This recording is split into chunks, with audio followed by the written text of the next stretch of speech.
everyone, and welcome to this month's tutorial video. So in this video I'm gonna show you a real-time process of my pencil portraits, plus I'm gonna answer some of your questions.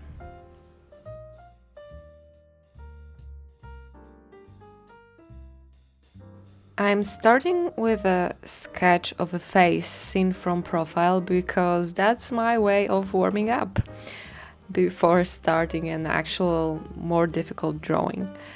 So I thought this might be a good occasion to show you those two different angles. I'm starting right away without presentation of my art supplies because they're almost completely the same as in my previous pencil portrait video. So I'll put all of them into description anyway, don't worry. As well, the reference photo that I used, it will also be in the description because I decided to not show them on a video, like not the entire video, because I think you should have a better view on a sketch.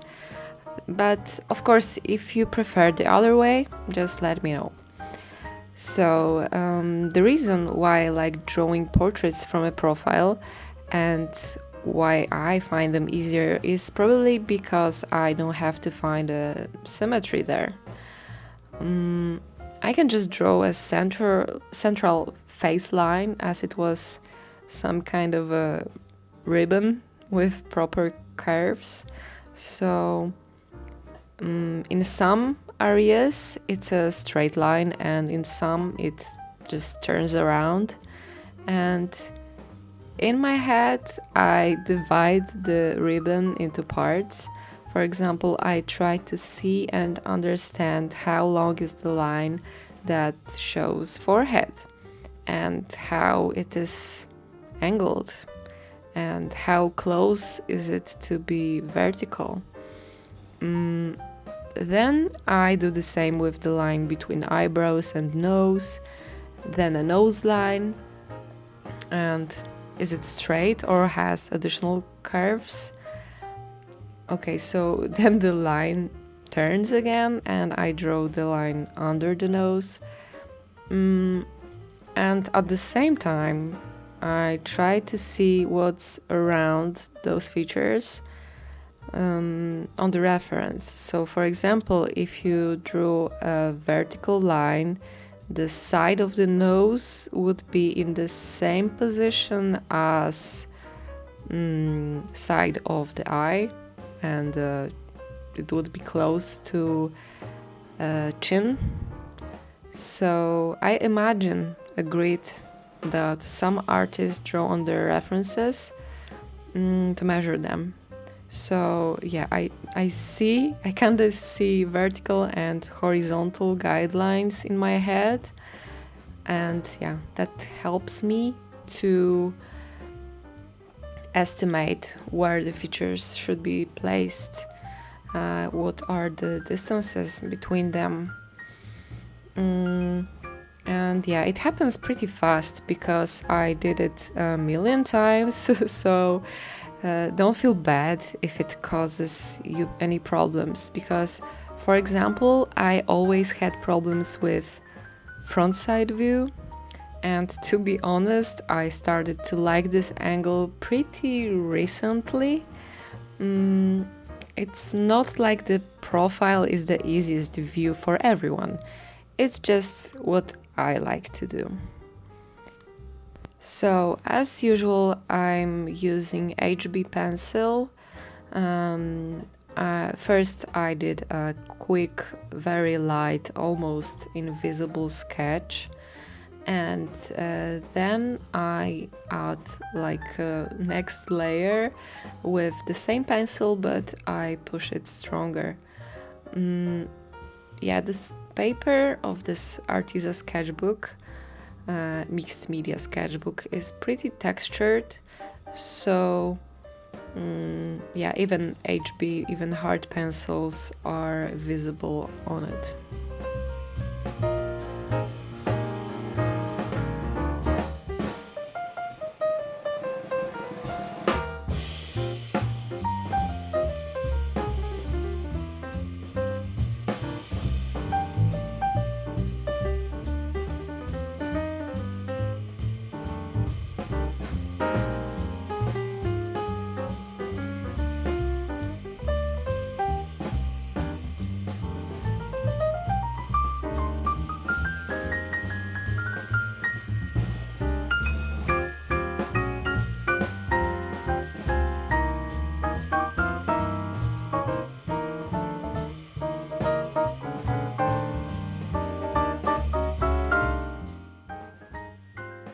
So yeah, at first I'm drawing very lightly with HB, later again with HB but stronger, and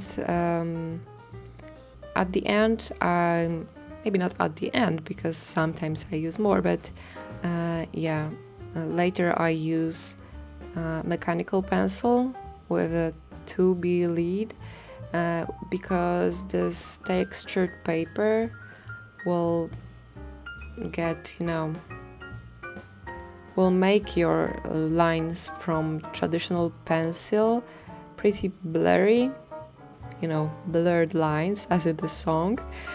So if you want to draw on it more fine lines and stronger details, I suggest to use this mechanical pencil with 2B lead.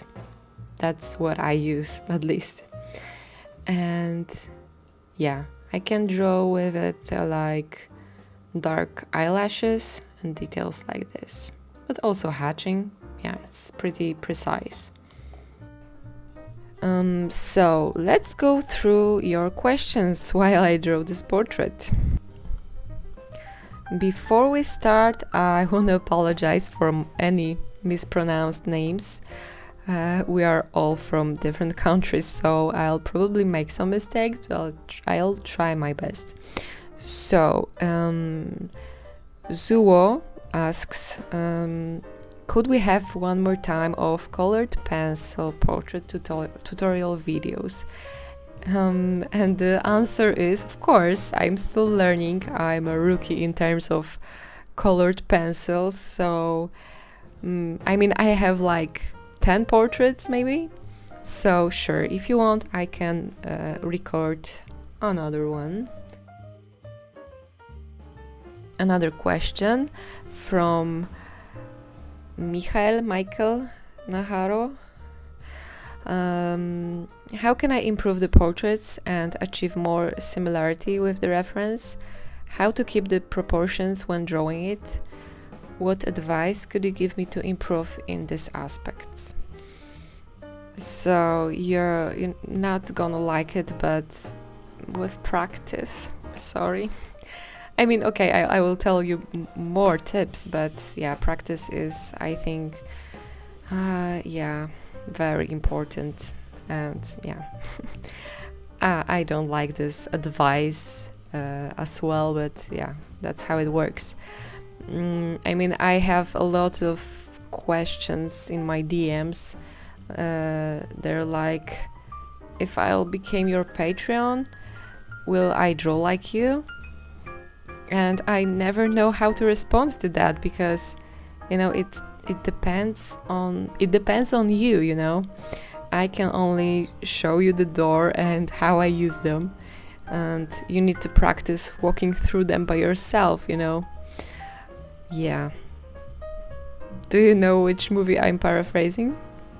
Yeah, that's my favorite movie. But yeah, practice is number one.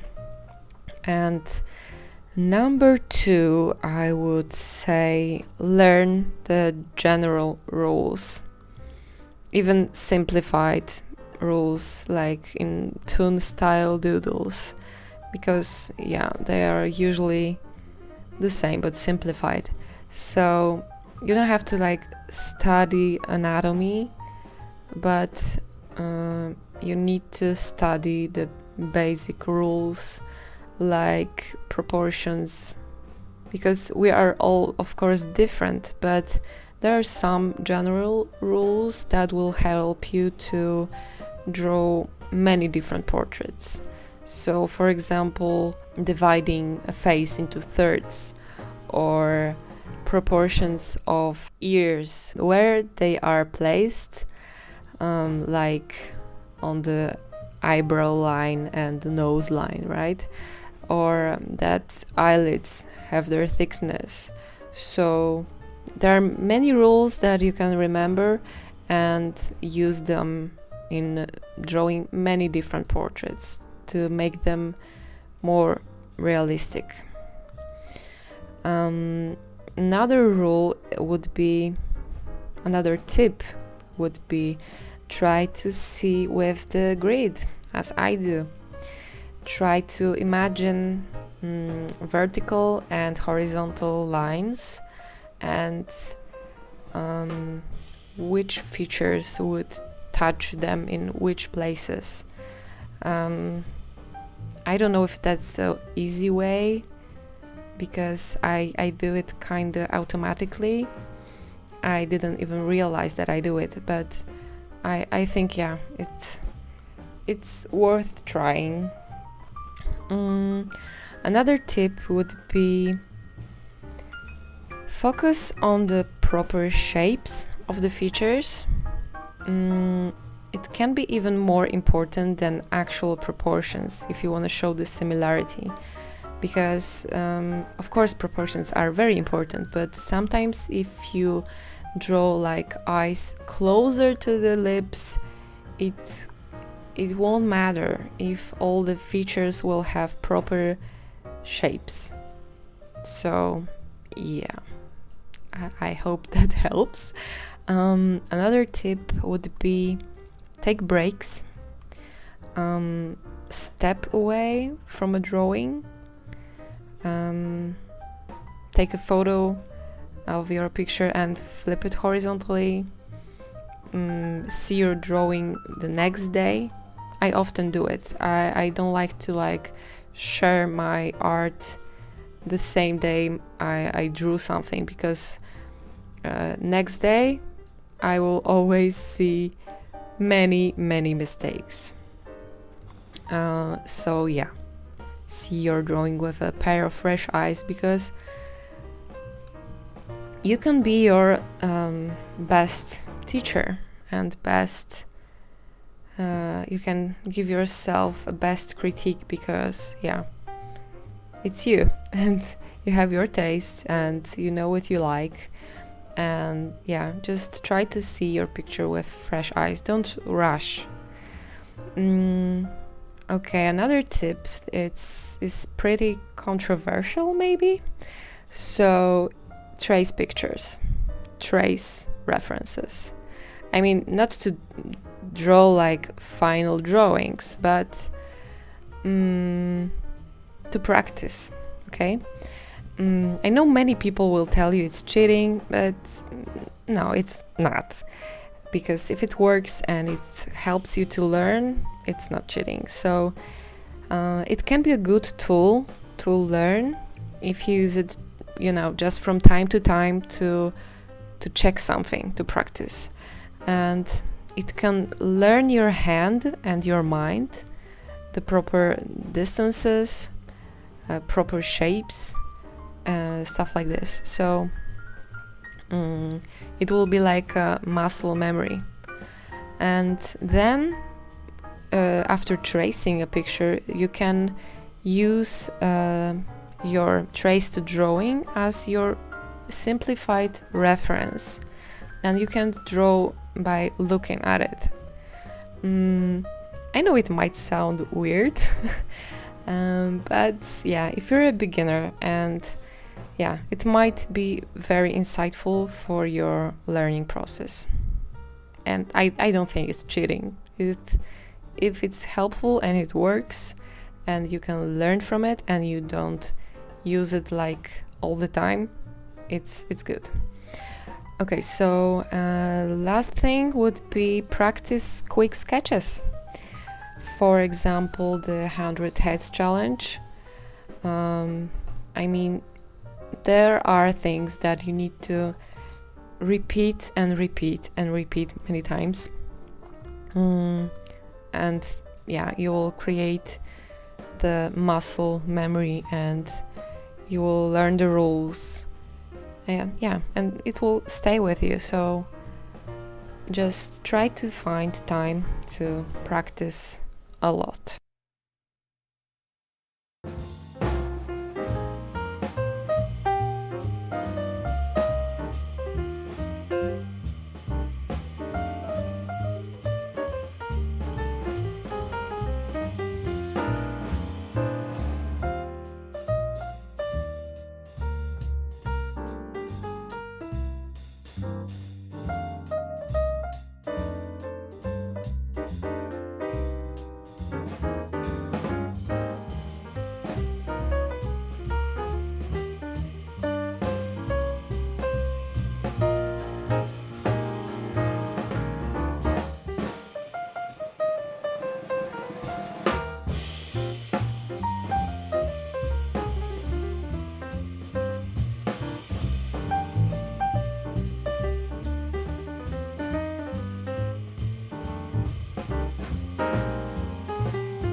I often get questions about drawing hair, so I think it's also a good occasion to give you a few tips.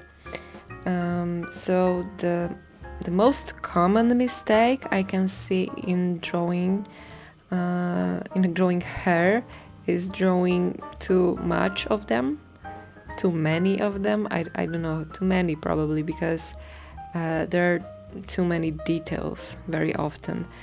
And I think it's a paradox, because drawing something realistic like thousands of hair makes drawing less realistic actually. It focuses the attention of the viewer on something not very important.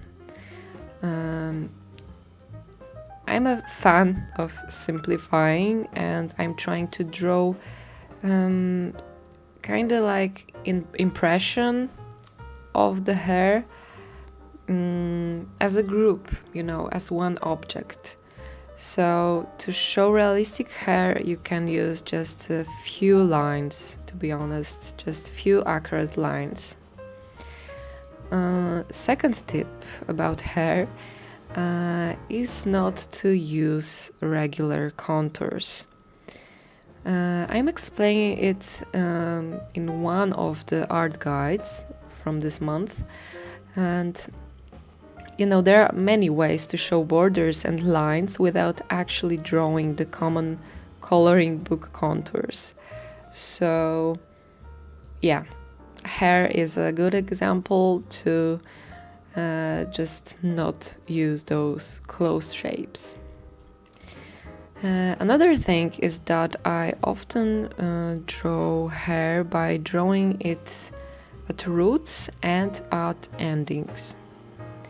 Everything that is between point A and B is something that our brains can figure out like automatically. So suggestion is enough. You can also break the line where there's a spot of light. So yeah, you can draw a line, then break it, and then continue drawing. So yeah, it will be also like my drawing from point A to B with a huge break. But when you make just a shorter gap, you can suggest light this way.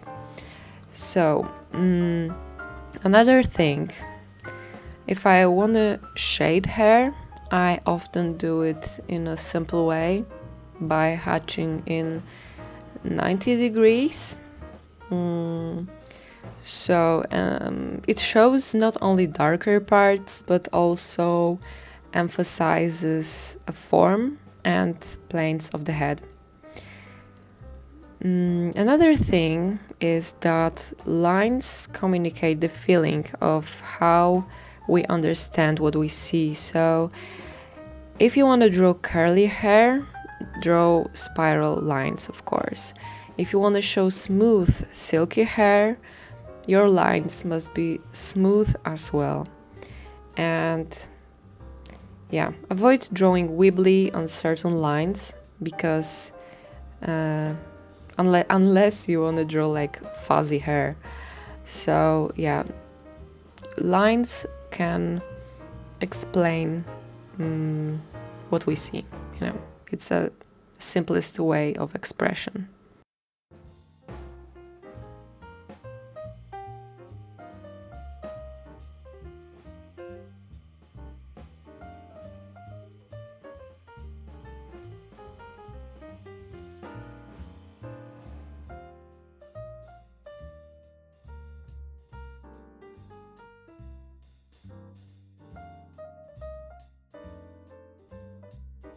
Natasha, hi. You're asking how to do quick sketching and not get caught up in details. With practicing. I'm sorry, I have to say it because I always hated when my art teacher said that.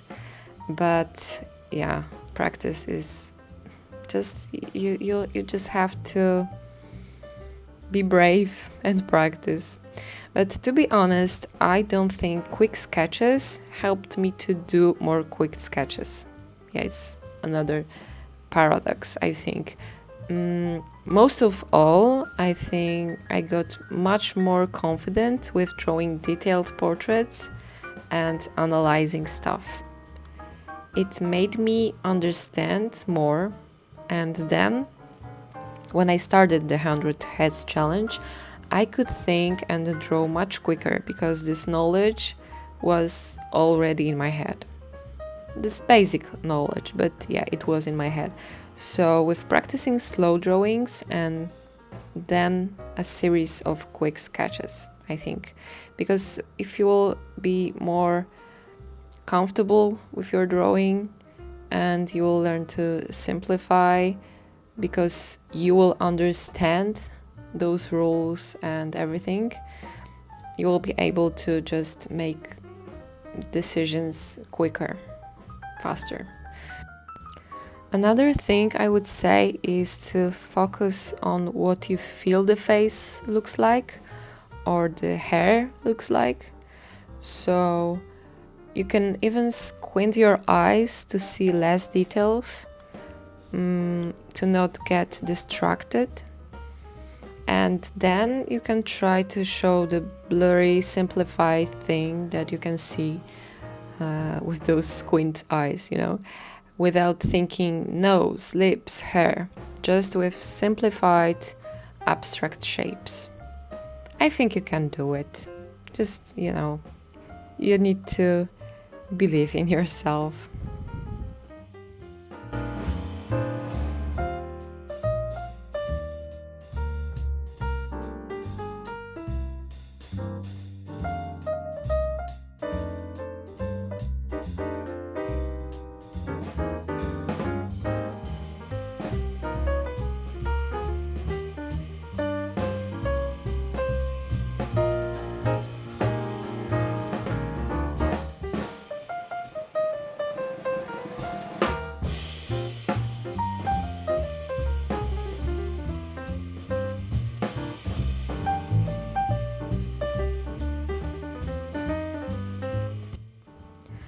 As I said, I had problems with the frontal view for a very long time.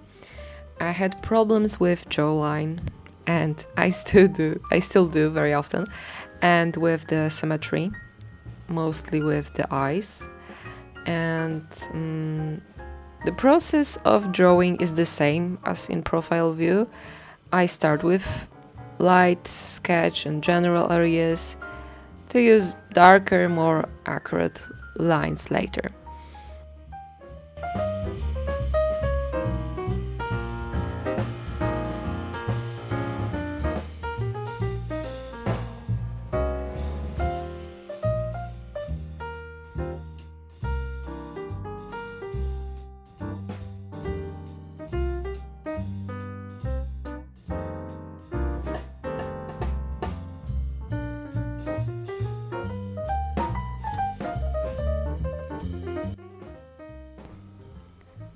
Shira is asking, have you got any tips, advice when it comes to perfectionism in art, even in sketching? I mean, being scared to ruin the blank page, so often not even starting anything. Perhaps you've never experienced it, but if so, I'd love to hear your insights. Well, of course I experienced that. I'm not like special. Actually, that's the main reason why I haven't drawn for so many years. I was afraid to draw because I thought I'm not good enough. Not as talented as my dad, not as talented as people told me I was. I always tried to meet people's expectations, and it was exhausting. So actually, I didn't like to draw for many years. A huge life changer for me was finding sketchbook tours on YouTube. So I saw videos of Jessica from Gel Arts, and it was so amazing. Like, she showed everything, all the beautiful drawings and all the doodles she made mistakes and learned on. And she was talking about each sketch with such an understanding and kind way. Yeah, and I thought I never had that loving voice in my head. I always heard, "What the fuck are you drawing?" Like, I mean, I started like a bazillion sketchbooks in my life, and then after 3 pages and the first mistakes, I was completely demotivated. I ripped out the pages, and yeah, this way I had millions of abundant sad sketchbooks. So after seeing some sketchbook tours, I realized that maybe I can try to, love my mistakes and learn on them. And yeah, so it was my decision. I decided to take one of these sad books and fill it from the first to the very last page. I was drawing everything, like dogs, plants, birds, landscapes, some first portraits as well. I mean, shoes, food, my dreams, houses, everything, And they weren't perfect, of course. Many of them were very bad, actually. But you know what? It's still my favorite sketchbook. It's weird, it's funny, like it's messy but adorable at the same time. For me, at least. Because I changed my way of thinking by using it. And then I started following sketchbooks, and yeah, it's still my favorite safe place to draw. And 100 Heads Challenge was in my 3rd sketchbook.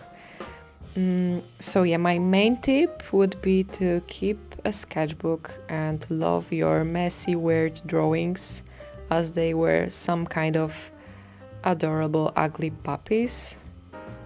Yeah, we all do bad drawings. We all have bad drawings days. And it's completely fine, You don't have to worry that you're the only person that has this problem, because actually even my concept art teacher said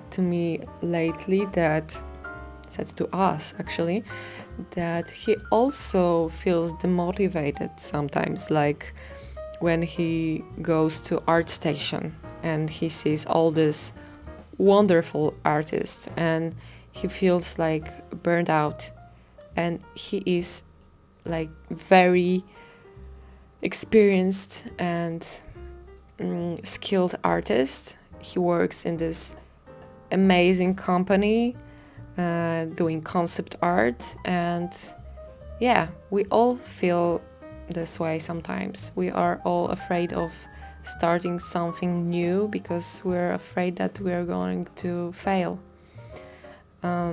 But yeah, I would start with something small, with loving your bad art. I mean, trying to at least. And yeah, watch sketchbook tours, not only beautiful drawings that are on Instagram or ArtStation or anywhere. Yeah, just don't trust everything you see on the internet, because many people show only their good drawings and you can't see their long journey. It's often many years of hard work, many mistakes, many bad drawings. I mean, you can trust that they have awesome abilities, but keep in mind that it's not like a magic. Even talented people have to learn and practice.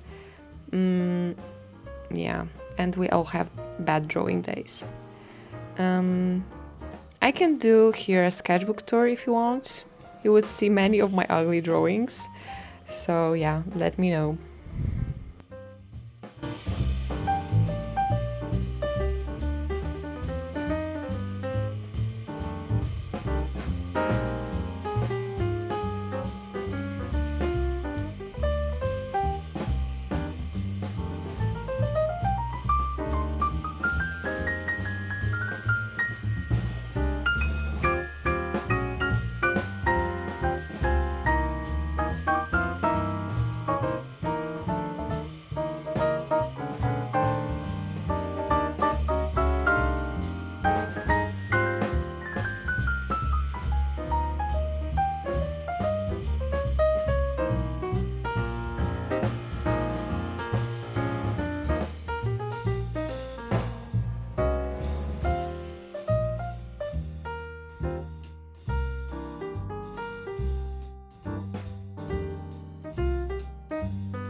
So, how I changed the approach in drawing eyes is pretty obvious, but I just never used it. Oh well.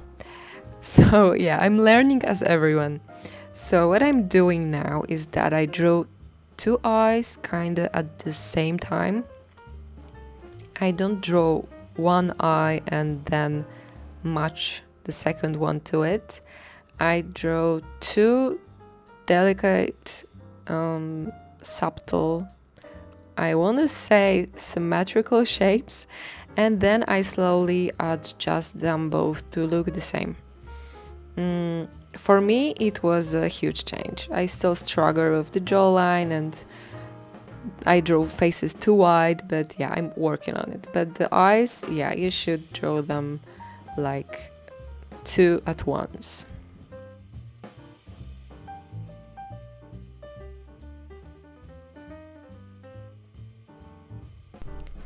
Another question from Shira is, could you name some of your favorite current artists, whether well-known or not at all?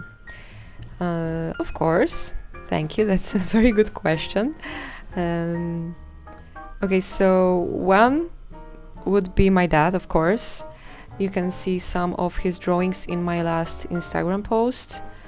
Yeah, but it's kind of obvious. He had a huge influence on me. Gel arts, you know, the one with the sketchbook tours. She's a sweet person, and her ratio had a huge influence on me. Even though we do completely different things, but yeah, I love her art and her sketchbooks. I watch them when I feel bad, you know. Yeah, it's very, very inspirational. Another artist, not from Instagram, is E.H. Shepard.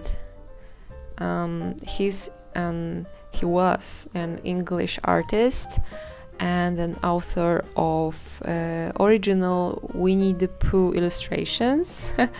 And I loved this book when I was a child. I had a book with original drawings, and I mean, I liked many book illustrations, and my parents had very good taste, in my opinion, about those books.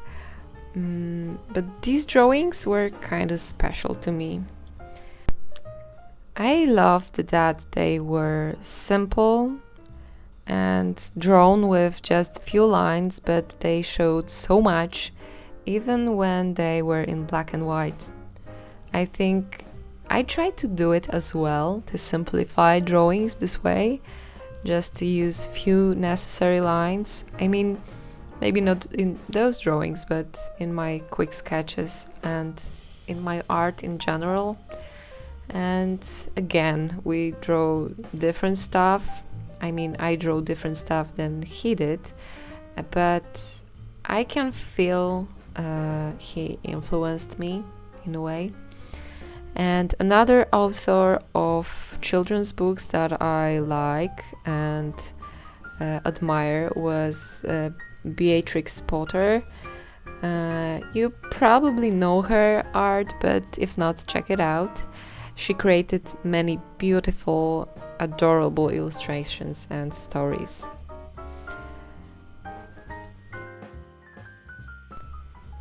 There are also many artists on Instagram that I admire. For example, Maybes Ruiz Cruz. I mean, how cool are these portraits? I'm just truly amazed how the form can be simplified, even boxy, and those people are still recognizable. Yeah, I love these portraits. They are very inspiring. Another artist that I admire, and you can find his work on Instagram, is Konstantin Tarasov from Pixkefir. And yeah, I'm amazed by his skills, by his imagination and the colors he uses. Yeah, he's definitely one of my favorites. Another artist with a beautiful imagination and awesome ideas is Maria Turina. I love her storytelling and her style and her weird, beautiful ideas. I love that she can do like embroideries or little installations or stuff like this, and they all look like in one style that is only hers. Yeah, I love it. Another is Will Murray. I don't know, but I love his art, and I mean, look at the movement of his figures. I just love it. He's one of the best, and I also love his colors. I truly admire also Ramon. I love his style and colors and everything. I don't even know how to explain it, but it might be weird because all these artists do different things than I do.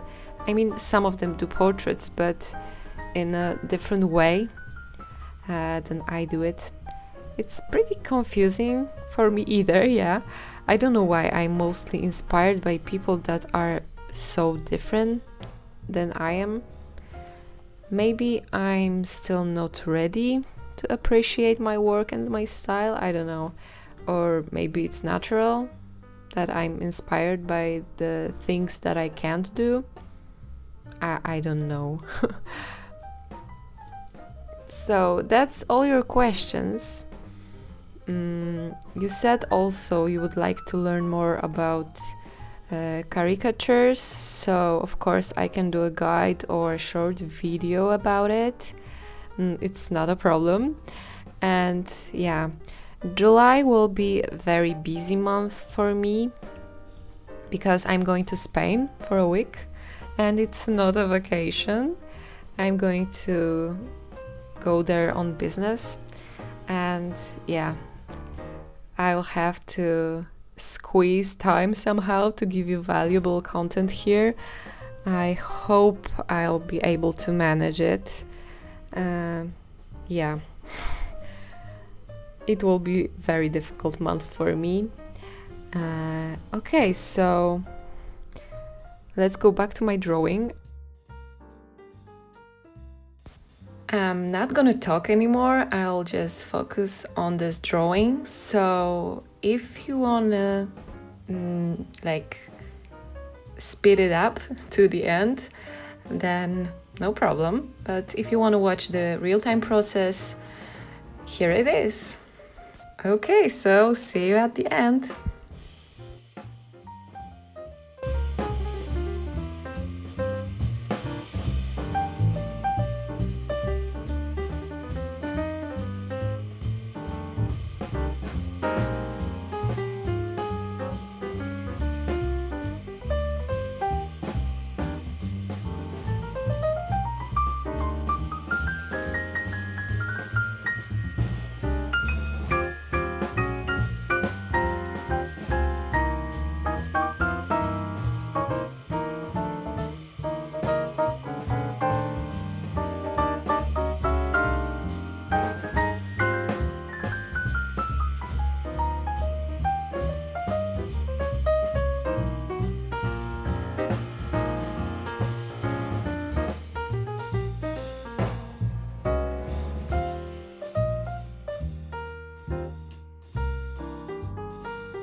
And hey, that's finished drawing I did.